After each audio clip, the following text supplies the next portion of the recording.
દેશભરમાં અને ગુજરાત રાજ્યમાં કોંગ્રેસ પાર્ટી દ્વારા પરિવર્તનનો શંખનાદ બેનર હેઠળ જન આક્રોશ યાત્રા યોજાઈ રહી છે। ત્યારે વડોદરા જિલ્લાના સાવલીમાં આવેલ પ્રસિદ્ધ ભીમનાથ મહાદેવ મંદિરે દર્શન કરી જન આક્રોશ રેલીનું પ્રસ્થાન કોંગ્રેસ પાર્ટીના ગુજરાત પ્રદેશ અધ્યક્ષ અમિત ચાવડાની અધ્યક્ષતામાં કરાયું હતું।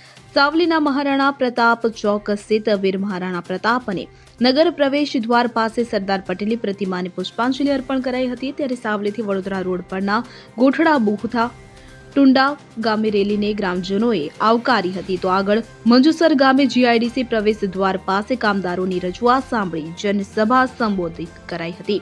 ઔદ્યોગિક એકમોમાં સ્થાનિકોને વધુ રોજગારીની તક આપવા કાયદો છે, પણ તેનું પાલન થતું નથી અને કામદારોનો ઔદ્યોગિક એકમો શોષણ કરતા હોવાનું જણાવી કામદારોની સલામતી અને લાભ મળે તે માટે વિધાનસભામાં અવાજ ઉઠાવવાનું આશ્વાસન અપાયું હતું।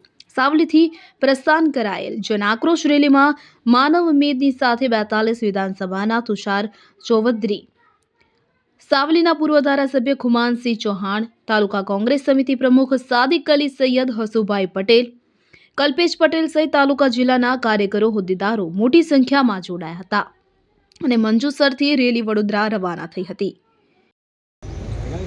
આજે જન આક્રોશ યાત્રાના બીજા ચરણમાં યાત્રા સાવલી શહેરમાં ભીમનાથ મહાદેવના દર્શન કરીને યાત્રાની શરૂ કરી છે। તમામ ગામોમાં ખૂબ ઉમળકાભેર લોકોએ સ્વાગત કર્યું। આજે મંજુસર જીઆઈડીસી ખાતે કામદારો સાથે સંવાદ કર્યો છે। અહીંયા કામદારો ખૂબ તકલીફમાં છે। એમણે એમની પીડા, દર્દ, તકલીફ, જે સમસ્યાઓ છે એ અહીંયા રજૂ કરી કે કામદારોને 8 કલાક કામનો કાયદો છે, પણ કંપનીઓ દ્વારા જબરજસ્તી 12 કલાકથી વધારે કામ કરાવવામાં આવે છે અને પૂરતા પ્રમાણમાં એને કોઈપણ જાતનો પગાર નથી મળતો। ફિક્સ પગારને કોન્ટ્રાક્ટથી એનું શોષણ થઈ રહ્યું છે। વારંવાર કંપનીઓમાં મોટા સલામતીમાંની કોઈ વ્યવહાર નથી, સાથે સાથે કામદારોના મૃત્યુ થાય તો એના પરિવારોને એવા કોઈ લાભ નથી આપતી। સાથે અહીંયાને જે સ્થાનિક યુવાનો છે એને રોજગાર મળવો જોઈએ, એ સ્થાનિક યુવાનોને રોજગાર મળતો નથી।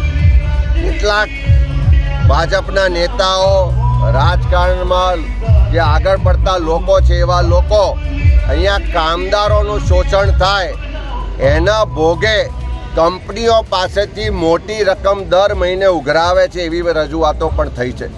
અનેક જગ્યાએ હક માગવા ગયા તો કામદારોને છૂટા કરી દેવામાં આવ્યા। કામદારો વિરોધ કરવા જાય છે તો પોલીસ દ્વારા, સરકાર દ્વારા, ભાજપના નેતાઓ દ્વારા એમને ડરાવવા દબાવવામાં આવે। એટલે આખા ગુજરાતમાં જે કામદાર વિરોધી સરકાર છે, કામદારોનો હક અધિકાર છીનવી રહી છે, એની વિરુદ્ધના કાયદા બનાવી રહી છે, એ તમામ સામે આ યાત્રા દરમિયાન અવાજ ઉઠાવીશું। એમના જે પ્રશ્નો છે, એમની જે ફરિયાદો છે, આવનારા વિધાનસભાના સત્રમાં પણ ઉઠાવીશું અને સડકથી લઈને સંસદ સુધી લડી અને આ ગુજરાતમાં કામદારોને એનો અધિકાર મળે, એનો જે હક છે, એનું જે સન્માન છે, એના જે ભવિષ્યની ચિંતા છે, એમાં કોંગ્રેસ પાર્ટી એનો અવાજ બુલંદ કરશે ને એમને અધિકાર અપાવશે। ઇકબાલ લુહાર સાથે CN24 ન્યૂઝ સાવલી। હવે જુઓ દેશ દુનિયાની તમામ ખબરો તમારી આંગળીના ટેરવે। ઉઠાવો મોબાઈલ અને Google Play Store પરથી ડાઉનલોડ કરો અમારી CN24 ન્યૂઝ મોબાઈલ એપ।